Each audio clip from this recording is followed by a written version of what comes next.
Let us discuss the second part of generic drug development strategies. In the first part, we observed that how a small and medium drug manufacturer can opt for an alternative drug approval pathway through 505(b)(2) application to win exclusivities in US drug market. 505(b)(2) pathway not only provides extended exclusivities but is much cheaper option for small and medium drug manufacturers. 505(b)(2) application is meant for drug product manufacturers. The second strategy which we shall discuss today is for small and medium active pharmaceutical ingredient manufacturers who primarily rely on 505J pathway of ANDA application. In most of the cases, these drug substance manufacturers file their drug application under Section 505J after expiry of patents and exclusivities. In response to their application, establishment inspection audit of API manufacturer is triggered by USFDA. Many of my clients have asked the question how to prepare for USFDA inspection. They repeatedly assert that they know the phrase data integrity and pharmaceutical prover, record and report whatever you are doing. However, these two principles are not sufficient to achieve the coveted goal of USFDA approval, and there has to be some definite guidance to achieve this objective. In this lecture, we shall discuss strategies for successful USFDA audit by small and medium drug manufacturers. API manufacturers are the primary target of this presentation, and drug product manufacturers can draw tips for preparation of USFDA inspection. Along with, we shall also discuss why external auditors are a necessity for such organizations, as the cost of hiring such external auditors is not more than the annual salary of a manager. Hi, I am Arvind Mittal, a pharma auditor and consultant. Subscribe my channel to get most insidious information of pharmaceutical industry. If you like my videos, then like and share them.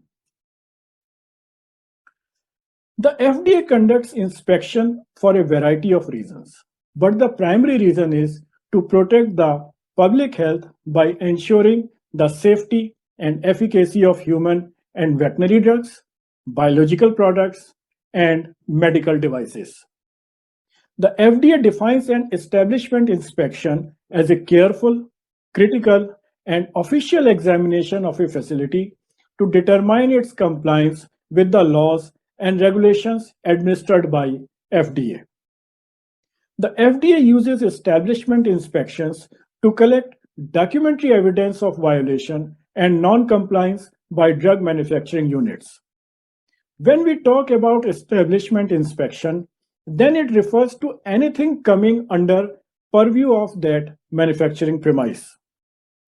I have heard many industry experts regretting that they filed DMF for X product, but inspector found fault with Y product.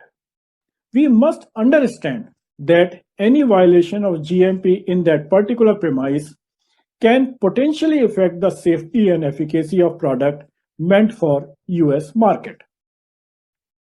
Nowadays, it is required to always be prepared for FDA inspections, and FDA also wants to create a quality culture in pharmaceutical firms. Facing FDA inspection is becoming critical day by day because FDA is inspecting pharmaceutical units at a very short notice period. FDA is doing this because they want to develop a quality culture in pharmaceutical firms instead of a culture where quality is maintained before inspection. $1 million question is when to plan for USFDA audit. And this is entirely different from question how to face USFDA audit. Entering into a regulated market is a key decision for the management of a firm, and it could be a matter of life or death for an organization. Thoughtful consideration should be given to this idea, as regulatory is an expensive affair and puts considerable financial burden on the resources of an organization. Investment in human resources for skilled manpower and creation of infrastructure in the form of instruments, quality management system, and USFDA fees significantly increase the expenses of a firm. Well, preparation for USFDA inspection starts 7 to 8 years before the actual date of inspection. Going for USFDA approval is a most critical decision for management of a pharmaceutical firm, and it should be taken well before the actual inspection day. Most of the people don't understand the difference between how to prepare for USFDA and how to face USFDA inspection. These two are entirely different things and require different levels of skill and acumen. For later, the so-called smart people of industry think that it is a manageable event, even if company was indulged in gimmickry, fraudulent activities, manipulations, etc. In such scenario, during the inspection, you are more likely to commit errors to hide the previous shortcomings and hence more manipulations and more severe observations. However, such people will teach you to keep the right attitude even after drubbing in the inspection. There are certain prerequisites for a small firm before it tests the waters of regulatory market. Number one is the turnover. A company with a turnover of 150 crore Indian rupees or roughly 20 million US dollar with a CAGR of 20% can plan for USFDA, considering the fact that its turnover will be around 650 crore Indian rupees or 90 to 100 million USD after 8 years. Second important thing, it is expected that at the decision stage, you must have zeroed in on a single product. Why I am emphasizing on single product?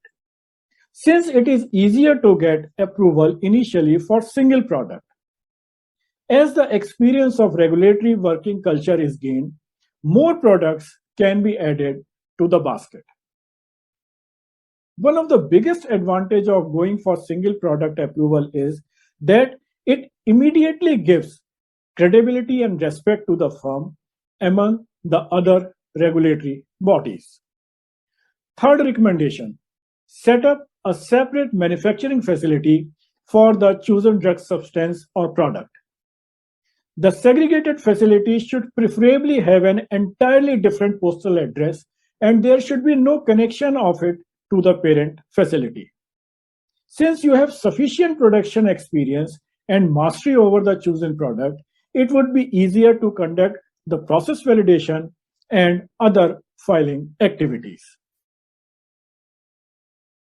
Then comes the human resource. If you ask me the most precious resource for your success, then my answer invariably will be the human resource. A company having high attrition rate of employees shouldn't go for regulatory markets. It is a general observation that those companies are more successful in obtaining USFDA approval in first go, which have attrition rate of around 5% over a period of time. You can pump the money in a company to create infrastructure and systems. However, success is only brought by employees. Old and trusted employees are aware of potential shortcomings of a drug manufacturing process, history of non-compliance, and their probable remedies, rather than the new employees. Therefore, the management must implement various employee welfare schemes in their organization to retain the good employees. Many surveys have revealed that welfare measures like pension, accidental cover, medical insurance for employees and their families, recreation activities, flexible working hours, and conducive work culture are more successful in retaining and winning the loyalties of employees rather than the pay packages alone. The management must understand that regulatory work culture is akin to changing the psyche of an employee, which is quite a difficult task. Changing the human behavior is considered to be the most difficult task by social and medical scientists. A word of caution to employers. You will come across many instances where a senior person will come to you and claim that he or she can achieve success in 6 months or in a year. Beware of such smart people in the industry. The moment somebody claims so, tell him or her politely that this activity is not a one-man's show. Rather, it is going to be a collective effort of all the employees. Quite probably, this man is desperate for a job and will cause more damage to your organization rather than good. Employing such person will potentially damage the working culture of your organization. The moment such persons join, they will start harassing sincere and genuine employees to fulfill their own goals and phony targets and will conveniently disappear after filing DMF. Believe me, even if you write down abuses in your dossier, you will get a DMF number after paying FDA fee. And after some time, you will have to justify how these abuses are helping in maintaining quality management system in your organization. Until and unless management and employees are on same platform of determination, a firm cannot clear USFDA audit. Quality Assurance Department. In a pharmaceutical industry, quality assurance is the heart of activities, essential for ensuring that pharmaceutical products are manufactured in a safe and consistent manner. Quality assurance has a very broad scope and covers any aspect that may affect a drug's safety, quality, and efficacy during its research and development, manufacturing, and after sales. QA professionals are responsible for instituting a range of practices in the form of making and implementing standard operating procedures that help guarantee a drug's safety, quality, and efficacy. Since QA is such a broad field, don't groom a person here. When I say grooming, it means hiring of a fresh candidate in quality assurance department directly. Believe my words, if you are recruiting fresh candidates in quality assurance department, then you are hiring nothing more than clerks, typists, and stenos. Such people cannot contribute constructively for preparation of USFDA audit. Since you are wasting your resources by hiring fresh people in QA, it would be better if you actually hire non-technical people directly in QA, since they will work more sincerely. Grooming departments are R&D, quality control, production, human resources, quality, warehouse, ETP, etc. An ideal QA team will consist of personnel drawn from production, quality control, R&D, including analytical research, warehouse, utility, human resources, and ETP. Some companies shift employees from other departments to QA on ad hoc basis. However, it has been observed that level of commitment of such employees remains limited to protection of interest of their own departments. Therefore, transfer such employees permanently to QA and make them answerable to QA head only. Next number is Quality Control Department. Quality Control Department may be a battlefield of samurais. In pharmaceutical companies, one can witness finest extempore oratory skill of QC, production, and QA personnel during testing and release of batches. Despite having clear-cut guidelines of independence of QC, independence is seldom witnessed in small and medium-cap pharmaceutical companies. Pressure from production head and management to pass a batch is more evident than implicit. Some of the pressure tactics played by production department are repeat analysis of same batch with different batch numbers and variation of impurity levels of 0.02% or so are stated to be the major cause of QC incompetence and blatantly used to break the morale of quality control department. Even more nefarious habit is seen when different batches are marked as same batch number and QC personnel are asked to show the repeatability of the results.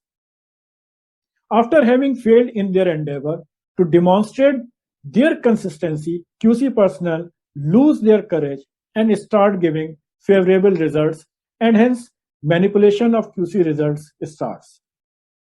These manipulations become stumbling blocks in the journey of a company to regulated market.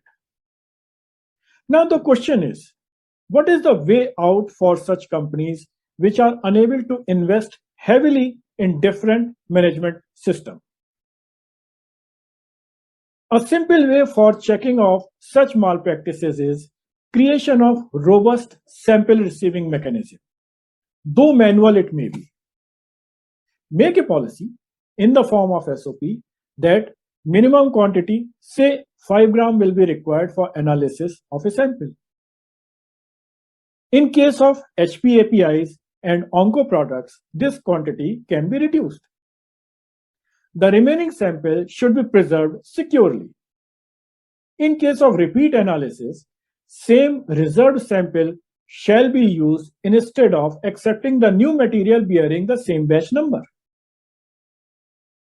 In case of same batch number coming from different lots, management should discourage this practice by making a SOP stating that plea of varied results of different samples bearing the same batch number will not be accepted later on. The same malpractices are observed during product development stages at R&D level. Then comes the production. Control of activities in production area is a difficult task due to nature of chemical synthesis and reluctance of production personnel to share their expertise. Many errors and omissions of production department are conveniently shifted to other departments, notably quality control department. Non-traceability of production operation is a major cause of Form 483 observations. Fourth Industrial Revolution or Industry 4.0 standard is the solution to production area activities. Industry 4.0 is the technological advances that will drive the next phase of pharmaceutical manufacturing. It will enable the manufacturers to have full visibility of operations by bringing connectivity of equipment, people, processes, services, and supply chains within the premises of a manufacturing unit. Automation and technology create the opportunity to leverage data and analytics to improve processes. Often referred to as enterprise manufacturing intelligence is the modified form of present-day enterprise resource planning or ERP system. Due to sheer transparency, the pharmaceutical industry may be reluctant to adopt this type of cutting-edge technologies. However, the future of pharmaceutical manufacturing lies in the digital transformation, maximum automation, and connected facilities. In nutshell, recommendation is extend the scope and reach of ERP system to your production unit. Then comes the tech transfer team. The tech transfer team should be thoroughly independent and free from any prejudices. It is a general practice in small and medium companies that the process development team itself transfer the new technologies to production department at plants. However, it has been observed that by adopting this practice, many anomalies crop up and becomes very difficult to handle failures and deviation at commercial levels where processes are expected to run as per CGMP practices. The end result are lot of paperwork, investigation, report generations, change control, change in SOPs and STP, etc. Hence, there should be a provision of two-time tech transfer. First transfer should be between development team and tech transfer team. Here the team will look into all the lacunas and shortcomings in the process and documentation. The team should run 3 consecutive batches to ascertain the concurrence between what is written and claimed and the actual outcome. The team is also expected to look into challenges of scale-up of the processes at this stage. All the activities should be documented. Only when tech team transfer is satisfied, it should proceed further to transfer the process to commercial plant levels. Since the work of tech transfer team is very critical and there is every conceivable probability of internal pressure and influences by peers as well as seniors, therefore, the tech transfer team should be thoroughly independent and report to QA head and higher management. No induction of fresh candidates should be considered in this team, and the team personnel should primarily be drawn from production, analytical, and QA background. The team should look into the production as well as analytical aspects and documentation. Then the next important point is validations. Validations should run concurrently or before taking exhibit batches for process validation, especially equipment, vendor qualification, identification of critical quality attributes, analytical validations, hold time studies, water systems, and cleaning validations should be completed before taking exhibit batches, and their suitability should be shown at the time of actual batch manufacturing. Blending validation of different lots can be done concurrently during process validation.